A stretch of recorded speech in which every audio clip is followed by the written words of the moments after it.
Good evening, ladies and gentlemen. Greetings all the way from Iowa. I hope Siobhan and Katie are treating you well tonight. I'm sure they're doing a great job there, and I hope you're all keeping well yourselves.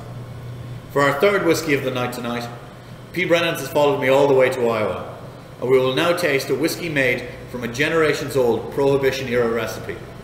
A whiskey known by bootleggers simply as the good stuff. We know it as Templeton Rye.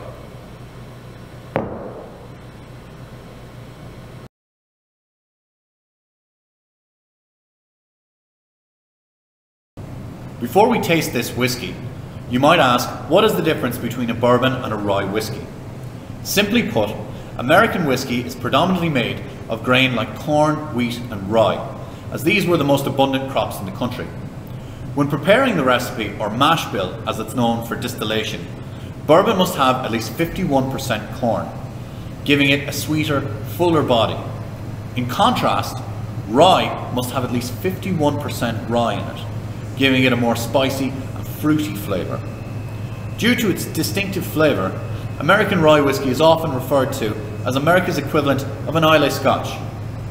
Now, rye whiskey was originally the chosen whiskey of the East Coast, but as bourbon gained popularity beyond the southern states and worked its way up the coast, bartenders began substituting it for rye in cocktails, like whiskey sours, Manhattans and Old Fashions, which were originally all made with rye. When comparing one with the other, the character of the cocktail would be drier with rye. And like any good bartender, I recommend that you try them all. I trust my colleagues have all given you a glass, so let's have a taste and I'll tell you a little bit about it afterwards. We'll first hold the glass up to the light. As you can see, it's got a delicate amber colour. Now to the nose. You get a slight sweet cotton candy smell and some definite oak in it as well. We'll take a taste now.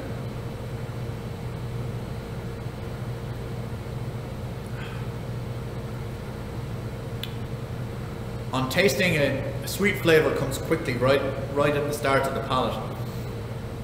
And then there's a nice spice on the tongue. And you can feel a smooth finish as it goes down. There isn't a really long-lasting burn that you would generally get with ryes, but it's pleasant nonetheless. Now, I'll let you enjoy that for a few moments, and then what we'll do is we'll tell you a little bit about this wonderful whiskey. Enjoy.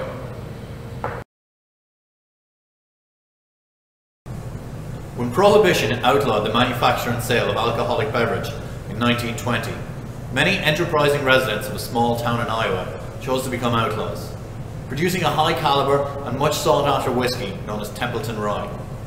Based on its extremely smooth finish, the American rye whiskey earned the nickname of the good stuff, and quickly brought a certain degree of fame to the doorsteps of Templeton. As the premium brand of the era, the good stuff fetched an impressive $5.50 per gallon, or about $70 in today's standards. Over the course of its storied history, Templeton Rye became Al Capone's whiskey of choice, quickly finding its way to the centre of his bootlegging empire. Hundreds of kegs per month were supplied to Capone's gang, who in turn filled the demand of speakeasies throughout Chicago, New York, and as far west as San Francisco. Capone was eventually convicted on charges of tax evasion and sent to prison. Later legends suggest that a few bottles even found their way inside the walls of Alcatraz, to the cell of none other than Al Capone. Although most American whiskey ceased production after Prohibition ended, Templeton Rye continued to be produced illegally in small quantities for loyal patrons. More than 85 years later, the infamous small batch rye whiskey finally returned, made available legally for the first time ever in 2006, using an original recipe used by the owner's grandfather, whom had been one of the most prolific Templeton Rye producers during the Prohibition era, and even had the distinction of having been arrested twice by government officials. The good stuff is now produced lovingly at Seagram's distillery in Lawrenceburg, Indiana, and transported back to Templeton and aged in new charred white oak barrels for 4 years before bottling. In recent years, the owners have opened a distillery in Templeton, producing boutique single batch ryes annually, proudly bearing the name Templeton.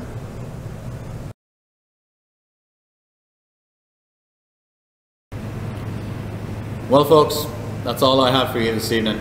But just remember, when you're drinking a good drop of whiskey, It's all about appreciation and not disposal. Good night and good luck to you all. Sláinte.